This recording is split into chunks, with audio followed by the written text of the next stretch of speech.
Elke tuin vertel 'n storie. Dis vanoggend stil nadat elkeen sy koers gekry het, werkplek of skoolplek toe.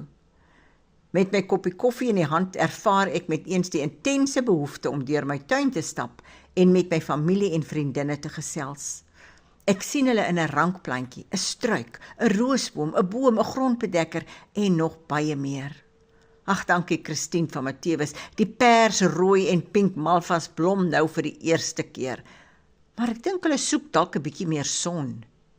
En Allie, die doeboontjieboom wat jy spesiaal vir my uit Noordhoekse rivier gehaal het, groei so pragtig, maar bly aan dit beerskeef. Die arme teebos wat voor hom hier gestaan het, sukkel so al wat hy kan om te oorleef. Kan dit wees dat dit vuurpyle is wat dan nou hier opkom? Ek het hulle dan nie eers hier geplant nie. En so waar, die Mikkelbus daisies wat tannie Martie met soveel liefde vir my gegee het julle nou doodgegroei. Gelukkig staan skoonma se kangaroo paw nog stewig op sy plek, so amper aan het blom met 'n autoriteit wat sê, nou hier het julle my nog geplant, en hier staan ek nou om te staan. En wanneer die son nou net so oor die vallei sy strale gooi, gaan die geel grondbedekker oral in my tuin oop. Kan jy nog die enkele steggies onthou wat ek van jou af aangery het, sussie? En nou glimlag jy vir my dwars deur my hele tuin. Nou van geel gepraat. Hierdie struik rankbesigheid met die geel trossies wat jy vir my gegee het, Alta, deur van Hartswater se wêreld af. Weet net nie hoe om homself in toom te hou nie. Hy wil nou ewe voorbarig almal se ruimte om hom binnendring. Ek het die roosbome so laat gesnoei, dat hulle nou eers besig is om hulle eerste koppe uit te stoot. En toe ek daardie dag die roossteggies by jou uitgehaal het, Lisette, was ek so nuuskierig oor die kleur. Maar selfs jy, so georden soos jy is, kon ook nie onthou watter kleur jy waar ingelê het nie. Raai, toe hulle nou begin blom, was dit eers pink, en toe weer pink, en toe weer pink, tot en met die laaste een. Jammer, Aisa, ek het seker nie goed genoeg na die floribundas gekyk nie, daar leef nou nog net een. En so tussen die rosebokkie, probeer die demisias wat jy vir my met soveel liefde gegee het, nog vir ou laas om op hulle beste te lyk, voordat hulle tyd nou finaal verby is. My jene, hier spart hulle verdwaalde renonkel vir oorlewing, nog van laas jaar se bolle verkoping by die skool.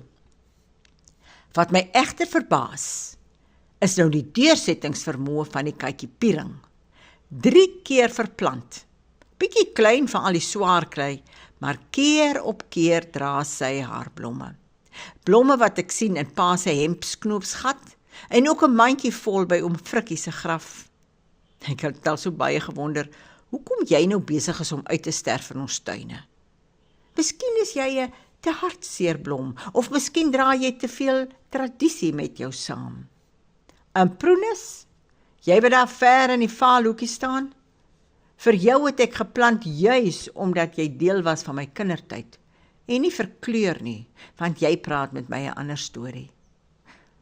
Die wille wingerd se blare is baie klein vanjaar, en daar is soveel onnodige ou takkies, seker maar omdat daar nie tyd was om jou te snoei nie.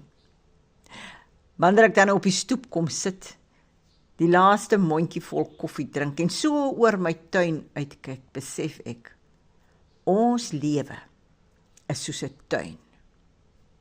Laat ons die nemesias blom tot op die laaste. Leer van mekaar se deursettingsvermoë, maar moenie mekaar oorgroei nie, maar gee vir mekaar ruimte. Laat ons lieflike aroma rondom ons hang sonder dat ons 'n woord sê. Maar moenie dat ons so vasklou aan ons tradisies dat niemand jou later meer rondom hulle wil hê nie. En as ons daardeur die lewe gesnoei word, moenie murmureer nie. Jy sal aan die ander kant uitkom, groter en sterker, sonder onnodige aanhangseltjies. Laat ons nie skroom om soos die Proenis in 'n vaalhoekie ons ware self te bly nie. En dan gee ons vir mekaar net 'n klein bietjie liefde, soos 'n steggie van 'n grondbedekker, so gering.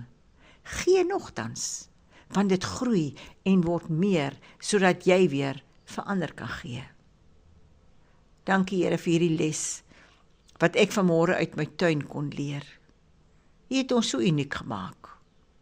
Ons blom elkeen op 'n ander tyd, en tog, saam vorm ons u volmaakte eenheid.